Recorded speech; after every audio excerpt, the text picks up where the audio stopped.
Hi, and welcome back to More Than a Lumpy Jumper Shorts. This is our last one before we're back with season 2. And as we're in that holiday season where there are triggers, stresses, too many people, not enough people, work pressures, family pressures, we're going to give you some resources to help. Come and join us for Coping with Overwhelm. Hi, and welcome to More Than a Lumpy Jumper. We're on to our final short before we start back on season 2. So this week, we're going to be talking about avoiding overwhelm. And this is something that I guess resonates with me in terms of so many people I know during this period when we are trying to make everything perfect.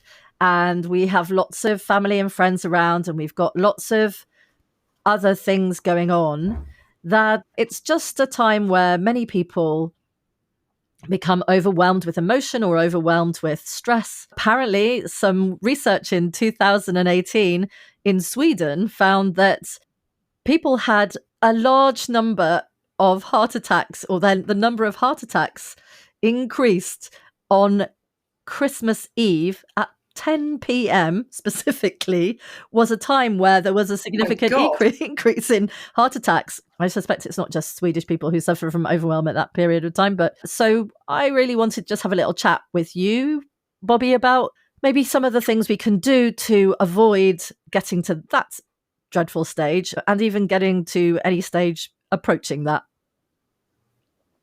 Do you know the other thing that I was reflecting on when I was thinking about this topic as well is the number of people I have spoken to in the last few weeks that have said how tired they are.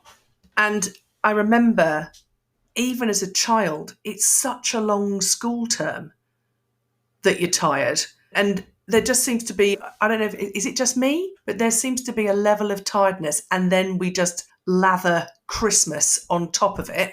You know, as we're coming to the culmination of the year, that might aid and abet our feelings of overwhelm as well. I don't know. I was just thinking about that too. I just thought it was because I was getting old about my tiredness. But yeah, I do take that point that there is, I know that post-pandemic, that there is sort of this still feeling of just anxiousness and weariness from all of the emotion and all of the emotion. It was a really emotional time, either in over emotion or just sort of being isolated.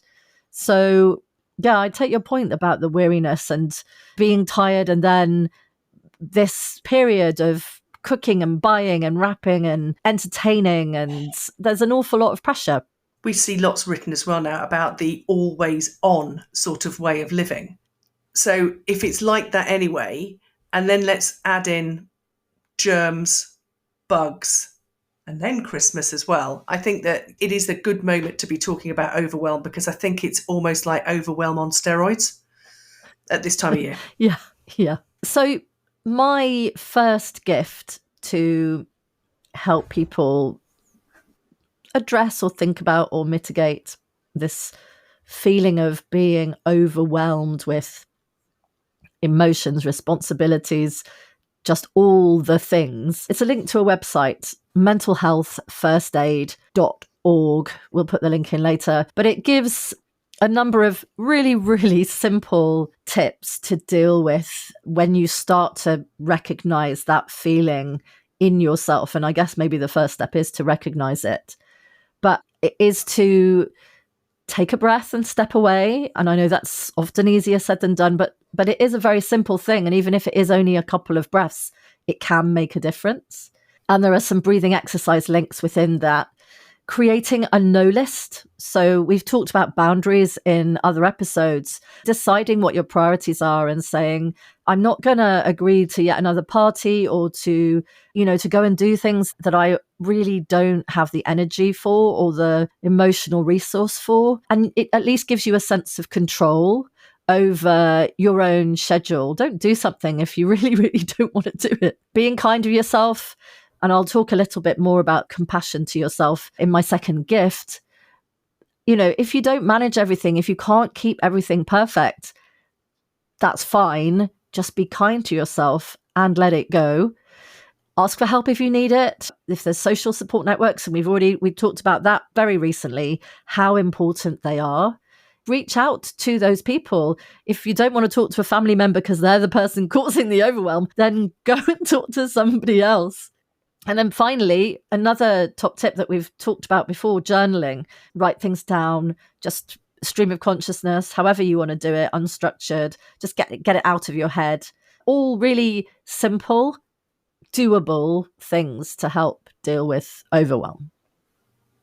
Love those. I'm going to riff off that with my first gift, actually. And that's to talk about the 5-4-3-2-1 method. Have you ever heard of that? Oh, no, I haven't. So this is finding yourself a moment, probably not with other people, or actually you could do it while the room is very noisy and just almost move into yourself a little bit. And the 5-4-3-2-1 is name to yourself internally or verbally 5 things you can see, 4 things you can touch, 3 things you can hear, 2 you can smell, and 1 you can taste.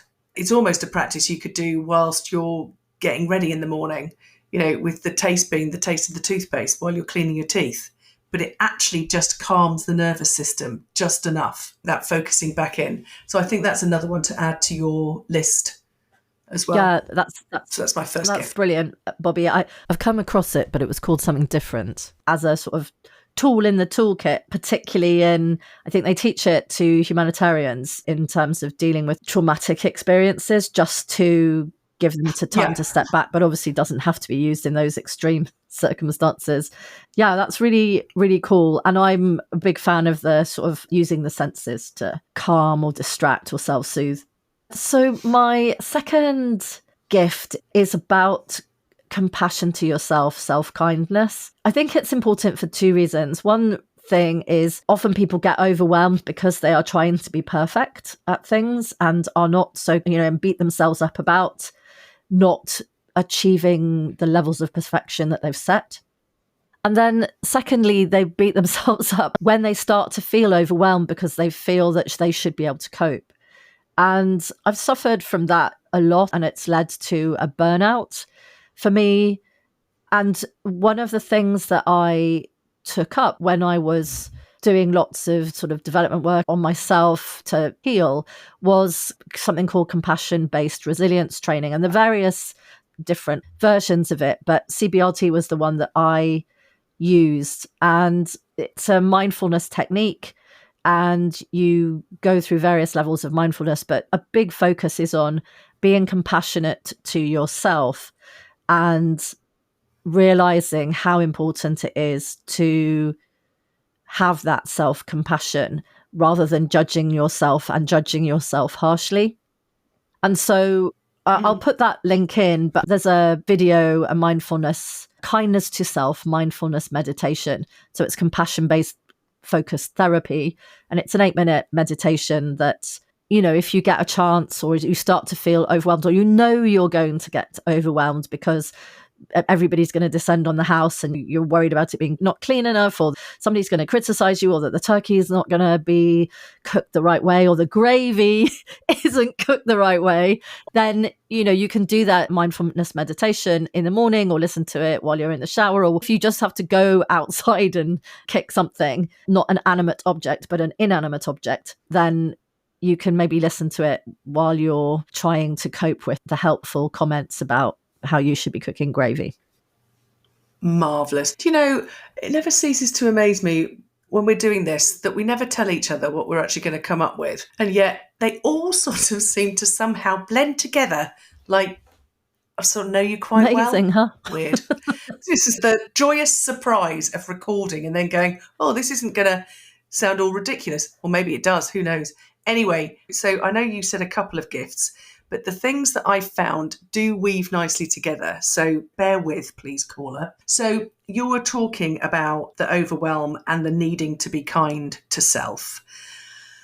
Now, I don't want to go alienating any of our male listeners. And I think what I'm about to say could actually play out to be of interest to them as well. So again, bear with me, male callers, because where I started when I was going down this bit of a rabbit hole with looking at Overwhelm was I came across this TED talk by Dr. Libby Weaver. It was recorded back in 2014, but it's still so relevant because it's called The Pace of Modern Life versus Our Cavewoman Biochemistry. And what it's talking about is that some years back, many years back now, women became able to do the jobs, etc., that men had been traditionally doing, but they never gave up running the house.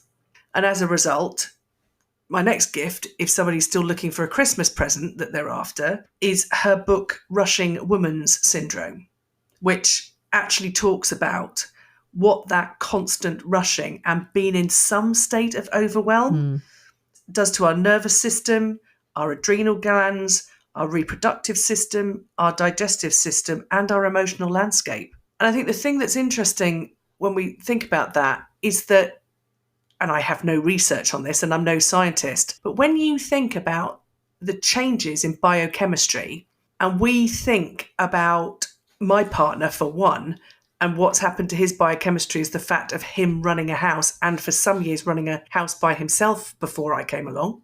We've both males and females have had their biochemistry, had something done to it by a way of what life is actually turning up like. So whilst the rushing woman syndrome is for a woman and what's actually happening to all of the parts of her system, my other book that I wanted to offer, which is called Life is a Verb by Patty Dye, D-I-G-H rather than die. But she talks about what would you do with your life if you had 37 days left? And her stepfather was diagnosed with lung cancer and was dead 37 days later. And what he talked about was, I'm going to make every day count. So that intentional living bit. And so she talks about 6 practices of intentional living, which are intensity, saying yes, but saying yes to the right things. Inclusion, being generous. Integrity, speaking up. Intimacy, loving more. And intuition, trusting yourself. Now, I think that's for both females and males. God, yeah. So it's a range of little gifts there that you can start by just watching the TED Talk if you've only got 20 minutes. But there's a couple of stocking fillers there as well that you can take into the new year to either help your emotional and mental health, or indeed thinking about how you might want to live more intentionally in 2024. Oh, I love that. Thanks, Bobby. Those are lovely gifts and helping me every time we've done this recording. My family going, what do you want for Christmas? Just go listen to the podcast and you can look at the links. So thank you. Very helpful. And snap. No problem at all. No, that's lovely. More gifts. I like gifts, especially if they're diamonds. Hint, hint, Ash. Ash. Hint, hint. That's the end of this mini. Thanks for listening. And the next time we see you will be season 2. Enjoy the rest of the break until then. Bye. Thanks, everyone. Bye.